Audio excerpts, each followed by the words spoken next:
Uma das coisas mais frustrantes e possivelmente um dos maiores inimigos que a gente tem no processo todo de fazer o Brasil ser mais livre é enfrentar populismo. Aquela famosa lei que não faz o menor sentido, vai prejudicar todo mundo, mas parece bonitinho no papel, vai dar uma grana para um pessoal e, porque é muito popular, porque tem uma grande pressão, acaba passando. Então, por que esse populismo existe? Vamos tentar entender pelo menos uma parte dele, para a gente entender também como isso pode ser enfrentado.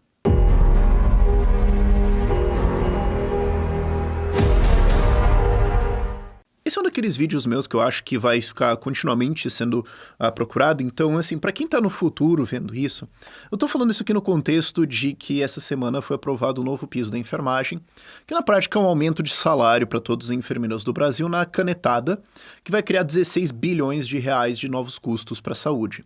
Isso vai melhorar a saúde? Não. Vai só tirar dinheiro de outras coisas, muitas vezes da saúde, então de obras, de investimentos, de insumos, de salários de outras profissões dentro da saúde e direcionar para os enfermeiros. É só isso. Ainda assim, foi uma votação massiva a favor, porque é uma pauta muito popular. Porque são os enfermeiros, depois do Covid, poxa, vamos ter uma compaixão com eles e, todo mundo gosta da saúde e tal, e aparentemente pagar alguém mais vai subir produtividade, e teve uma pressão fantástica, como é ano eleitoral, votou-se pesadamente a favor, passou. E aí, por que isso acontece? Para começo de conversa, assim, eu quero falar 2 argumentos que eu acho que são importantes de se entender. Populismo funciona só por causa disso? Não. Eu resisto muito quando a gente tem um problema desse tipo grande, assim, ou que ele passa por governos diferentes. Eu resisto muito à ideia de que existe uma explicação. Eu penso muito mais de que existem vários motivos diferentes para aquilo ser daquele jeito, e que mesmo que vários caiam, ele continua, ou ele consegue se mutacionar e encontrar outras coisas. Por isso que ele persiste tanto. É meio que um raciocínio de que, cara, se fosse simples já estaria resolvido, sabe? Não que isso se aplique em 100% dos casos, mas é o meu padrão de como pensar sobre esses problemas. Então eu não quero cobrir o problema como um todo, isso daria horas ou dezenas de horas de vídeo, mas eu quero fazer 2 argumentos. Primeiro, o Brasil não cresce, o Brasil não melhora, o salário não sobe. Isso não é uma coisa recente, isso é uma coisa de história de Brasil. A nossa produtividade hoje, por hora trabalhada, a capacidade de gerar valor por hora trabalhada, é basicamente a mesma do que no fim dos anos 80. E isso é cruel. Só que, como a maior parte dos brasileiros não vê outra realidade, não vê outras economias, não vê outros países, isso cria uma certa sensação de que as coisas são assim e elas sempre vão ser assim e não tem o que fazer. A gente não tem exemplos visuais claros de toda a sociedade onde trabalhar, dedicação, etc., leva as pessoas para cima. Algumas conseguem, sim, mas essa é a regra? Não. A regra é todo mundo tá na vidinha. E você tá na vidinha 10, 20, 30 anos. Isso faz com que as pessoas caiam numa certa mentalidade de que, bom, então não tem como enriquecer assim significativamente. Você consegue assim crescer 5%, 10% ao longo de 10, 20 anos. Mas assim, mudar de patamar? Não. Isso não vai acontecer, isso não existe. Isso não é uma possibilidade. Então qual que é o jeito? Governo caneta. A gente vai ter que passar uma lei dizendo que vai ser assim. Faz sentido? Não. Mas as pessoas são ensinadas isso? Também não. E quando você tá desesperado, quando você tá frustrado, quando você tá nesse senso de estagnação de vida e isso te assusta, você realmente tá afim de ouvir argumentos? Também não. Contrasta isso com países onde você vê um enriquecimento claro ao longo do tempo. Eu acho que isso foi uma das coisas que eu demorei mais para processar sobre por que a Estônia é do jeito que ela é, ou por que a mentalidade das pessoas é como ela é, quando eu fui para lá. Inclusive, acho que alguém tinha que criar a unidade de tempo Estônia, que é o tempo médio que leva num vídeo para eu falar da Estônia. Mas tem uma coisa que une os estonianos, o 1,5 milhão, 1,3 milhão de estonianos. Especialmente quem é da nossa geração, né, os millennials, aí 30 anos de idade, mais ou menos 5. A gente cresceu com os nossos pais sendo muito pobres. Porque a Estônia começou a sair da União... A transição ali da saída da União Soviética foi de 88 a 92. Então todo mundo saiu do mesmo patamar. Miséria. Todo mundo ferrado. Todo mundo tem em comum isso. Os nossos pais eram uns fudidos que ralaram um monte. E todo ano melhorava. Todo ano melhorava. Você conseguia olhar 10 anos pra trás, quando você era moleque, assim, uns 14 anos de idade, você conseguia lembrar que quando você tinha 8, era muito pior. Porque como a economia estava crescendo saindo da União Soviética, o país virou livre pra caramba, e estava metendo crescimento de 4, 6, 8, 10% de PIB por ano, você claramente vê, trabalhar dá certo. A gente tá crescendo, a gente tá evoluindo, tá tudo melhorando. Tá sendo assim, velocidade da luz? Não. Mas funciona. Então eu preciso ir pro governo e falar, porque vocês têm que passar uma lei. Não, cara, mano, bota mais 10 anos nisso.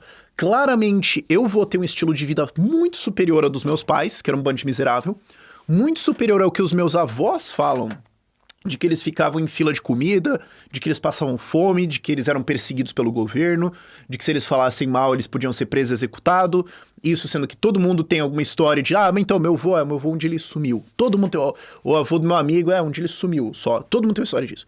Então a gente tem isso claro e a gente sabe por fato que os nossos filhos vão ter uma vida ainda melhor do que a nossa.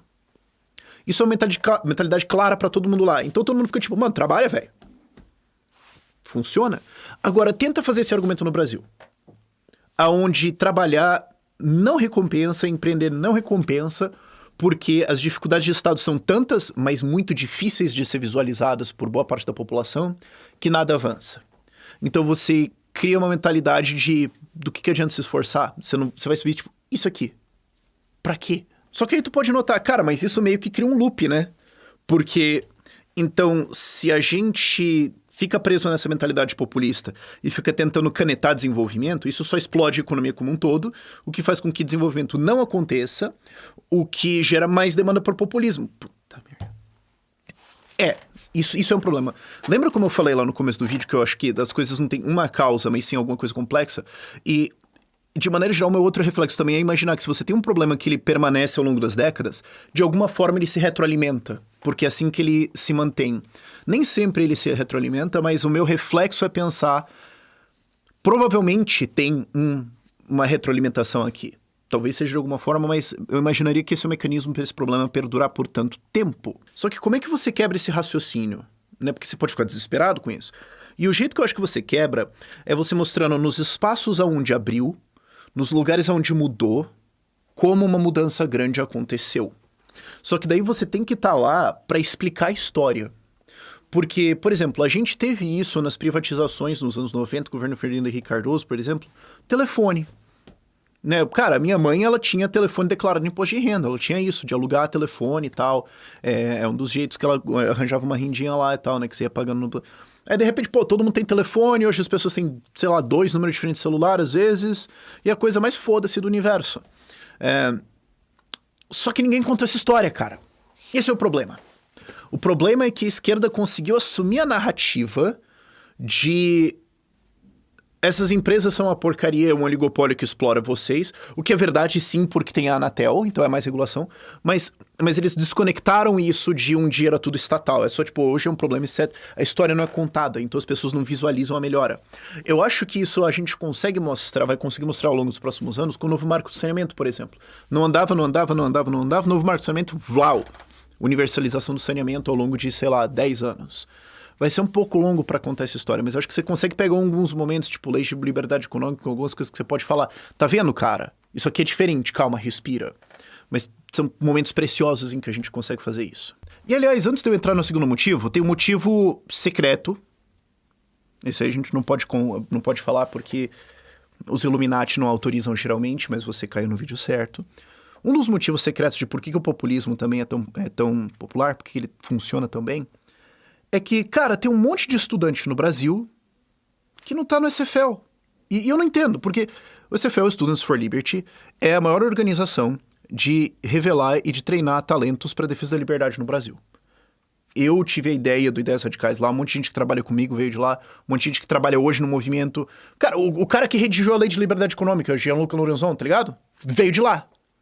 Então o cara começou, participou de um monte de coisa assim, participou desses grupos e tal, e tá lá metendo a lei de liberdade econômica, bicho. Entendeu? Aí você tem um monte de gente que quer defender a liberdade, que tá estudando e tudo mais. Aí, então esse CFL lá com inscrições abertas, vai até sexta agora. Você pode ir lá participar e o cara não faz nada, mano. Aí fica difícil. Então, vai lá na inscrição, participa do processo seletivo. E vamos ver, cara, porque se tu se dedicar lá, o perigo de você estar trabalhando no movimento daqui a uns anos é considerável, então esteja avisado. E a segunda coisa que eu acho que alimenta muito o populismo é uma questão de incentivos para você se importar. Porque assim, com todo respeito, se você assiste esse canal, provavelmente tu é um nerdola. Tu adora estudar coisa nerd de economia e coisas malucas e tal, de porque o detalhe do porque a privatização... A maior parte das pessoas não, e muita gente no Brasil não tem tempo para isso, não tem o acesso a onde vai estudar isso. E isso fora o fato de que elas geralmente estão presas em narrativa de grande mídia, ou elas só repetem bovinamente o que o professor de geografia da 7ª série falou, e ela nunca realmente questionou isso porque... Por que ela faria isso, certo? A maior parte das pessoas está presa nesse ciclo. E aí o que acontece?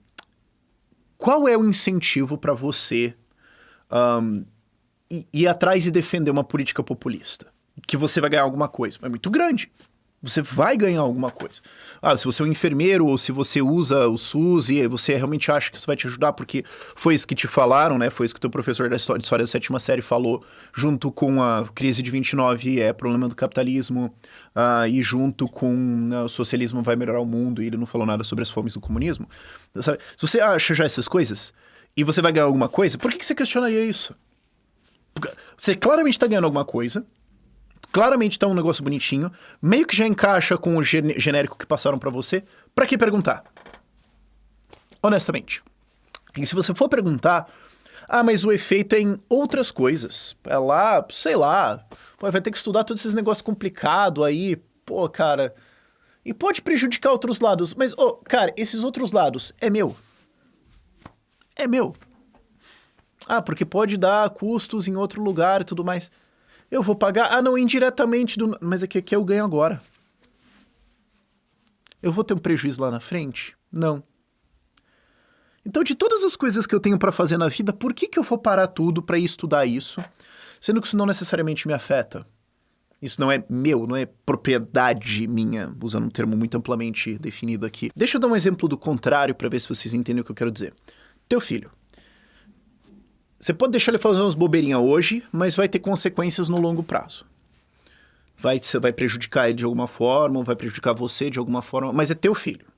Então você se importa de estudar, de ir atrás, de vigiar, de se preocupar, porque é o teu filho. Se fosse dos outros, o outro filho do moleque lá tá fazendo merda, tal, não sei o quê. Não, cara, olha, é o seguinte, se ele não fizer essas coisas e tudo mais, o cara vai ter uma vida pior aí e tal, e ele podia um dia, né, sei lá, se formar engenheiro ao invés de virar um piada de bosta, mas, daí ele podia ser um engenheiro e ajudar o mundo e tudo mais, e eu saio ganhando com isso e tal, mas assim, mano, é meu, não. Puta trampo, eu tenho um ganho direto, mano, eu tenho mais o que fazer, cara, eu vou cuidar dos meus moleques aqui e acabou.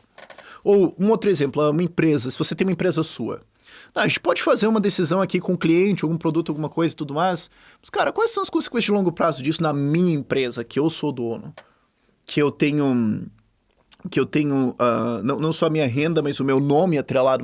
Porque às vezes a gente fala desses argumentos mais econômicos e tudo mais, mas muitas vezes, assim, cara, a empresa da minha família, ou é meu nome ali, ou, tipo, se der problema que eu vou ficar mal falado na cidade e tudo mais. Isso aqui é meu, eu tenho incentivo pra ir atrás nisso.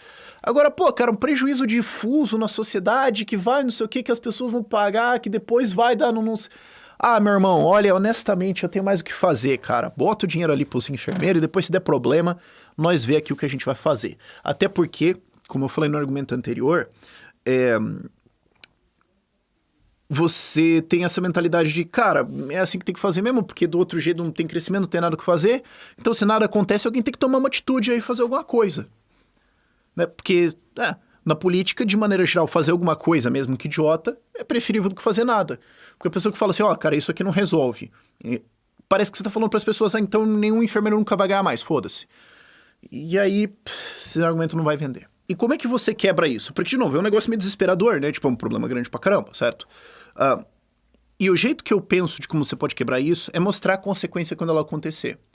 Uma das coisas que eu acho que foi boa...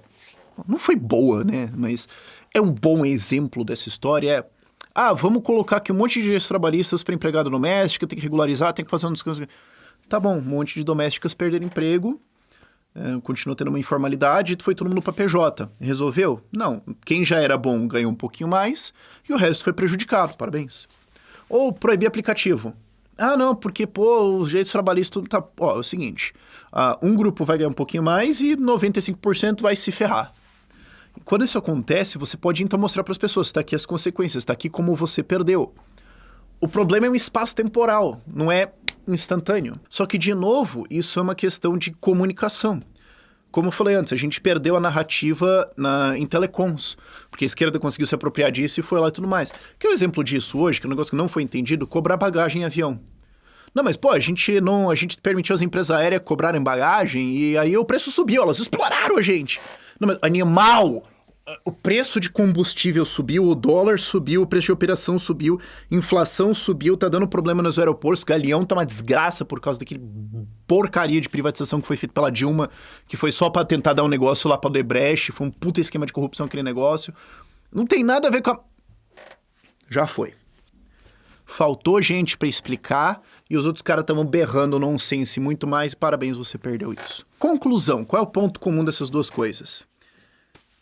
Tem que conversar, tem que argumentar, tem que ensinar.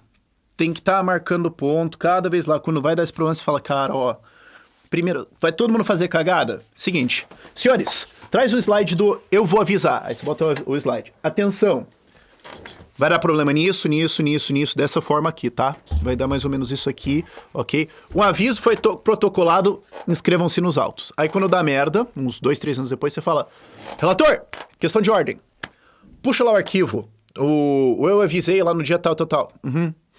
Então, senhores, estejam informados que... Eu avisei, né, mano? Você tem que fazer isso. De novo. E de novo. Ah, mas Rafael, não adianta. Cara, se não adiantasse, a gente teria hoje o mesmo número de liberais e libertários que a gente tinha 10 anos atrás. O que evidentemente não aconteceu. As pessoas estão começando a acordar para isso. E a gente tem sempre vários exemplos de que a gente pode falar sobre. A gente tem sempre vários momentos em que a gente pode falar, cara, tá aqui mais uma puta boa ideia que não deu em nada. A Copa e a Olimpíada foi um bom exemplo disso. É só que a gente tende a não perceber essas vitórias porque a gente só pensa, tipo, puta que pariu, conseguimos um mínimo, nossa, isso não conta isso mesmo. Copa e a Olimpíada foi isso, todo mundo entendeu. Todo mundo entendeu que foi, cara, uma puta, um monte de obra aqui, não serviu pra nada. Então a gente tem essas vitórias assim, é só que... Cara, é trabalho, é longo prazo, é pegar os exemplos, é avisar, é explicar consequências, é não deixar esse loop da narrativa ser tomado por quem quer se beneficiar de populismo. É um trabalho duro, é um trabalho de longo prazo, e é difícil ver o resultado no dia a dia, mas quando a gente olha pra trás em anos, você pode até falar, pô, mas cara, só teve ali 12 votos contra o negócio dos enfermeiros lá. Teve 12. E te digo mais, cara, depois dessa eleição de 22, vai ter mais voto ainda contra. E se fosse em 2010 isso, teria 0 votos contra, teria sido votação simbólica, sequer teria sido discutido. Então eu sei que às vezes você pode olhar pra uma coisa e falar, cara, nós estamos tudo ferrado, velho. E se você tá, me liga na 7 porque eu te ajudo a ser do Brasil. O link tá na descrição. Mas no longo prazo a gente consegue ter resultado nisso. Mas tem que ter paciência e tem que se dedicar. Por esse vídeo é isso. Tchau, tchau.